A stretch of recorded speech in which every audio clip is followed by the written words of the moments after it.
Hello to everybody on my YouTube channel and Facebook account, all that good stuff, bayougardener.com, Aquaponics down there in Australia, and other sites that I post this video to. Still not important enough to have a Twitter account yet. I'm working on that. Just did a little work here in the backyard. Wanted to kind of give you a walkthrough of some things that have happened and some things that I've done. It is December 9th, 2012. We're supposed to get a big cold front in today. We'll see what happens. Of course, cold for Texas is anything below 50 degrees. So shut the state down if we actually do get a frost or a little bit of ice on the road. But let's just take a little walk through here on some things that I've talked about on various boards and in my couple of previous videos, and we'll go from there. Okay guys, first thing that I wanted to show y'all is all this behind me. And what is this? Well, not to go into a lot of detail, but about 4 or 5 months ago, a neighbor of mine decided to redo his fence. And unfortunately, and I'm not an environmentalist, I've said this several times, unfortunately, he decided to leave all of this that's behind me in the back of our greenbelt, which is, for all practical purposes, for those of you who don't know, it's an area that's not to be developed, blah, blah, blah, blah, blah, blah, blah. But, so what I did was that it sat there for about 4 or 5 months. He did this in summer of 2012. Excuse me. And it sat there, and nobody came to get it or anything like that. So what you see here behind me is my salvage attempt to reclaim this and reuse it. Now, yet again, I'm not an environmentalist. I am just a person that just wants to use what I have around me, okay? And also, it just ticked me off, and let me kind of divert here for a second. It just ticked me off that he or she dumped it into the back of the greenbelt, and our local HOA didn't say anything. And I know for a fact that if I was to do anything like that, HOA would be all over my rear end, okay? So this is the, we got about 14 4x4s over here, about 8 foot long. And then I don't even want to know how many fencing slats we have on this end, and then some 2x4s and some 1xs and things like that.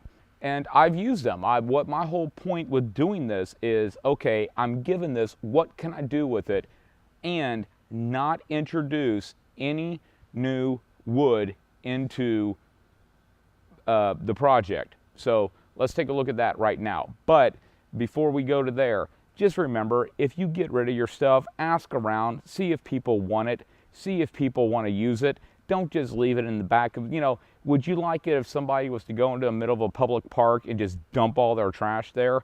I'm not going to, like I said, I'm not going to go into a big long dissertation on that, but it kind of irritated me. But at the same time, when life gives you lemons, you make lemonade. So let's take a look at what I did today when it comes to all of this. Here is what I built today. This is built out of nothing but recycled material from the fencing material that I just showed you a couple of minutes ago. It is a 4x4 grow bed that will be used for the aquaponic system, and I understand it needs a liner and things like that, but this was built with nothing but wood from the old fencing material that neighbor of mine dumped off, and the only new material that I introduced into it was deck screws. But other than that, I didn't have to pay for 1 stitch of wood when it comes to this. So I think not too bad. This is a prototype. Obviously, it's going to have some problems.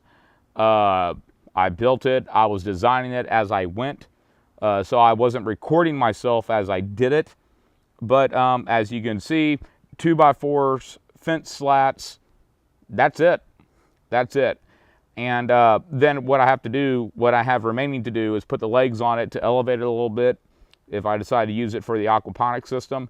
But other than that, This is all recycled fence material from the neighbor who dumped all that stuff into the back of the greenbelt. As I've mentioned on a couple of boards, I've finally moved my beta aquaponic system into the backyard, and I'll post an image of what they look like right when I moved them out here.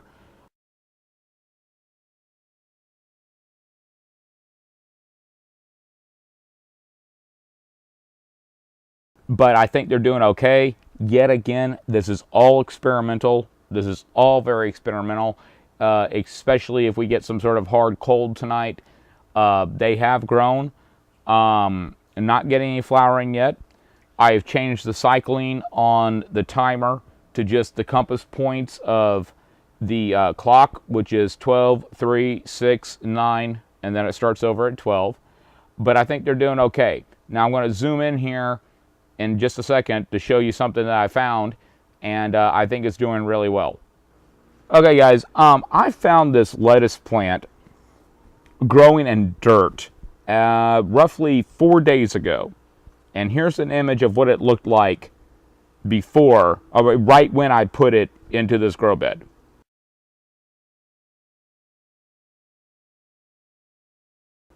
Now, here it is in the aquaponic system, and from what I can tell, it's doing pretty well. It's doing pretty well. From what I can tell, it's either black seeded or possibly a bib. I can't tell. I'm thinking it's black seeded lettuce.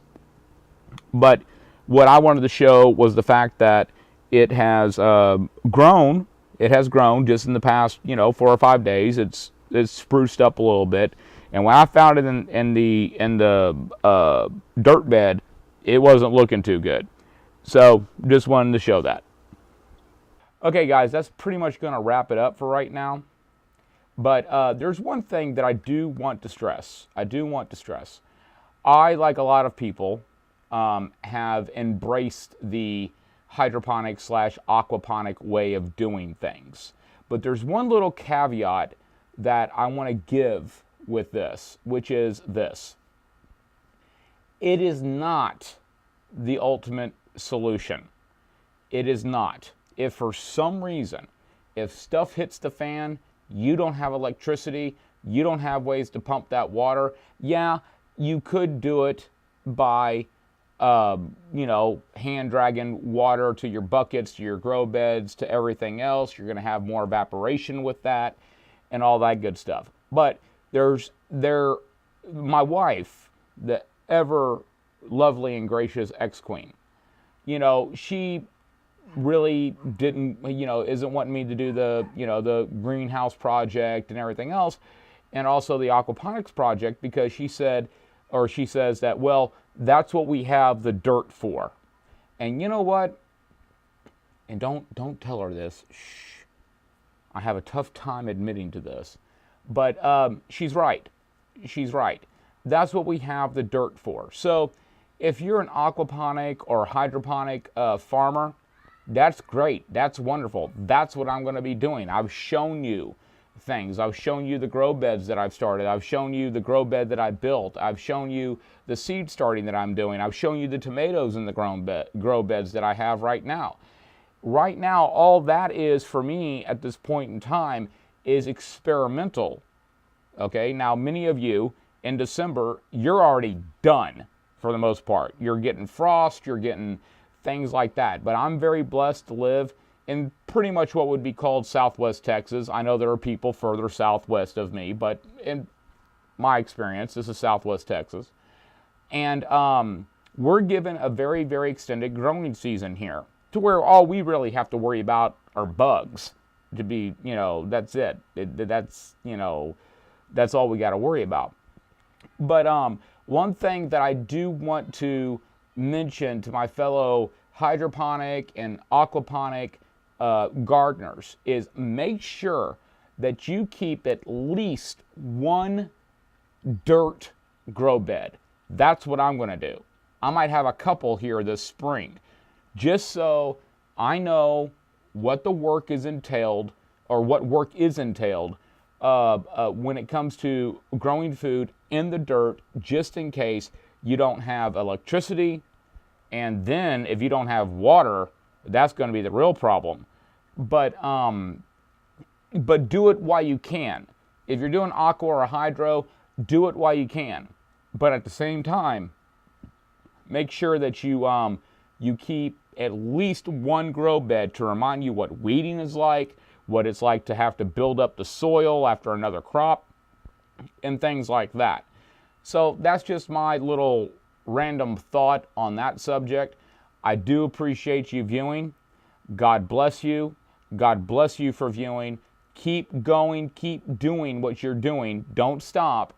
And may God bless and save this great republic of ours.